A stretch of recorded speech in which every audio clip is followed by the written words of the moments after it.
Okay, here's what you need to do for the assignment for the Bridge Designer. So this time, instead of a sample, we're going to create a new bridge design. If you're not here, just click OK or Finish on the tips that they're trying to give you and come to here. We're going to create a new bridge design and say OK. Now, these are going to be all sorts of interesting information about the design requirements, blah, blah, blah. I'm going to give them to you. So, next. And there is no local contest information, so we're going to go next.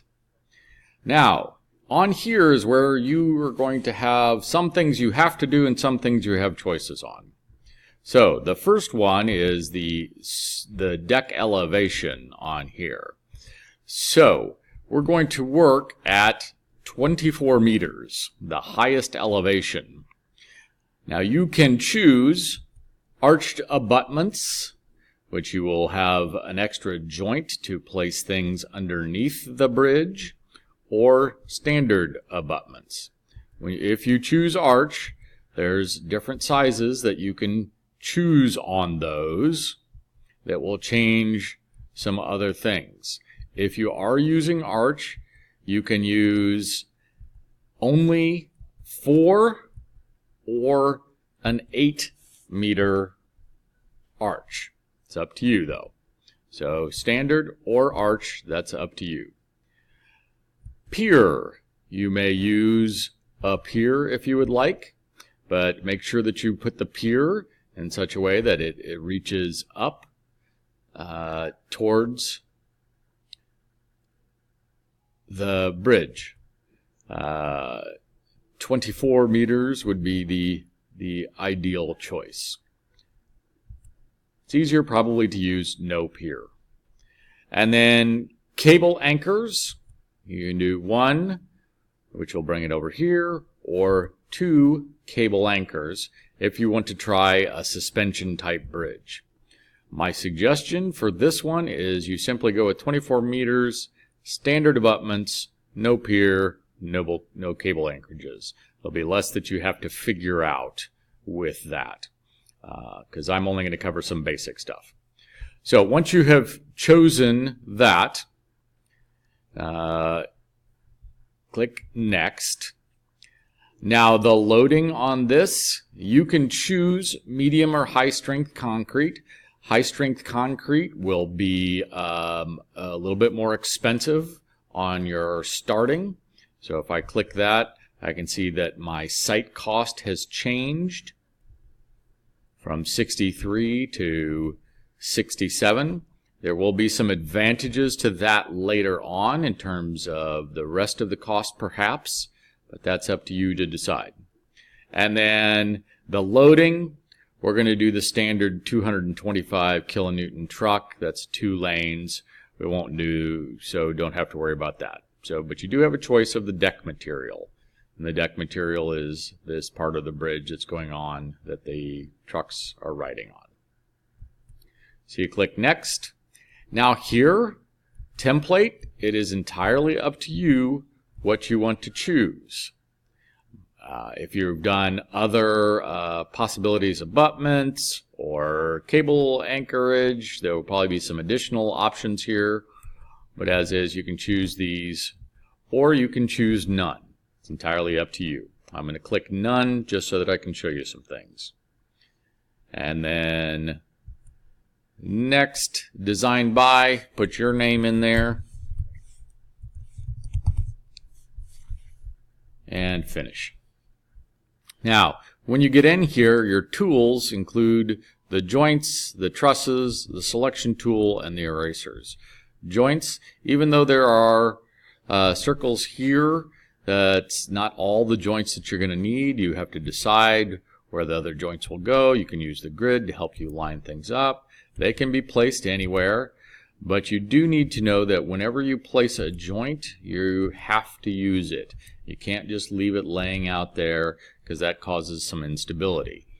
As you draw these in, it's click and drag, And you can do this in whatever order, but notice that the order I do these is the order they go into my list forming over to the right. So I suggest you have a little bit of a pattern so that it's easy to work on members that are close to each other. So it doesn't matter what that pattern is. You can do all the lower levels first, all the upper levels first, all the cross members first. It's entirely up to you.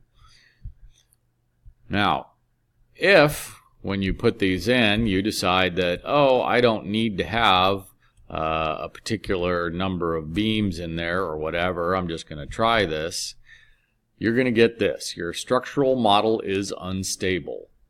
So you need to have triangular shapes in there. If you have any squares or open joints, you won't be able to build the bridge. There are other examples there if you want to see other problems that might be an issue. So there are some that are unstable even though it's all triangles, for example. And it will tell you if it's unstable. Now remember, you can select these over here to adjust their size, their shape, etc. Now this one here, this bridge, is entirely based on your price, with one caveat. Over here on the compression and tension, when you test a bridge, you need to make sure that the numbers over there are a little bit safer than the average. So what I mean by that is you can't have a number that is really close to 1. You need to have a little bit of distance in case, say, something bad were to happen with our bridge. So as I run this bridge here, it's not holding. Oh my goodness. So I'm going to go back and look at my sheet. It tells me what's working. These numbers here are what we're keeping an eye on. You need to keep all of your numbers at 0.80 or lower. So like this 0.97 didn't fail, but it would be considered out of constraints.